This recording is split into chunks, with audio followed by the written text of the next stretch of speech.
စကားတော့မပြောပြဘူးမြို့တွေ့လိုက်တော့တွေ့ရင်လည်းမထူးခြားတဲ့ခံစားမှုနဲ့ခံစားမှုရှင်ဟုတ်ဒီအိတ်တင်ချင်းဆိုတော့ဗိုက်စာနေမှာပေါ့တခုခုစားမှာဒီချိန်မမတက်စားခဲ့ပြီးပါပြီရှင်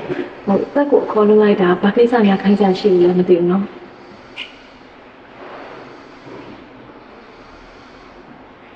你俩现在吃不饱吗？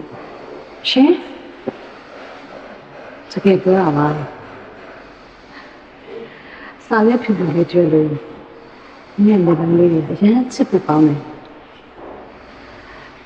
没有这个对啊，我们家里都是那么好。好的，走，ရှင်မ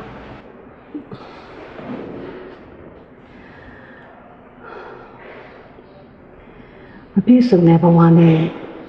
နေထိုင်ရတဲ့မိန်းကလေးတယောက်ရဲ့ဘဝမှာ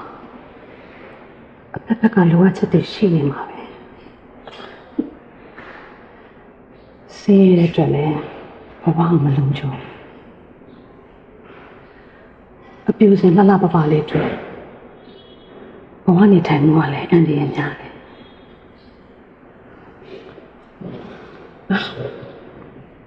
ဒီလိုပါပဲမရဲ့ဘဝဘေးကကျွန်မအဲ့လိုဖြစ်လာတော့လေတရားအောင်ရုန်းခံနေနေရတယ်အဆင်ပြေပါတယ်မဒါပေမဲ့မင်းရဲ့ဘဝလေးကိုလေမယုံကြည်နိုင်တော့ဘယ်လိုတင်ပါအောင်သူကမြင့်တင်ပေးချင်တယ်လည်းပေးနိုင်တယ်ဒါပေမဲ့မင်းတို့မိန်းကလေးမျိုးဟာလူကိစ္စမျိုးလွယ်တူနဲ့လက်မခံနိုင်ဘူးဆိုတာသူကမှမသိဘူးအမေတို့ကမှလည်းပေးလို့ရှိတယ်။ဒီတော့ပြန်လာကိုနေတဲ့သဘောနဲ့ပေးလို့မကောင်းလား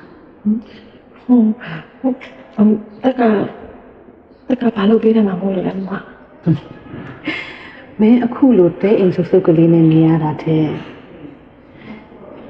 ကိုချန်ရဲ့နှစ်ထပ်အိမ်ရဲ့ကိုပိုင်ဆိုင်မှုတွေနဲ့ကိုမနေချင်ဘူးလား။ရှင်ဒီစားတော့ဖို့အတွက်လည်းရှင်ဒီထုတ်ပေးမယ်လေ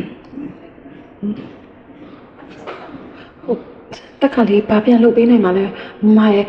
တက်မရှိရဲ့အရေးချင်းလဲဆိုရင်လေကုမ္ပဏီမှာတော့ယာတို့ဆရာအဲ့ဒါနဲ့ဘာမှမဆိုင်ပါဘူးရှင်သူကမင်းချစ်စရာကောင်းတာကိုပဲသဘောကျတာရှင်ပြင်ဆင်ပြီးအစွမ်းကုန်လှနေရတဲ့အခုလိုဖြူဖြူတန်တန်လေးပဲယူယူလေးတော့စိတ်တာလာတို့နဲ့လိုက်ခဲ့မင်းနားလဲအောင်တို့အားလုံးရှင်းပြမယ်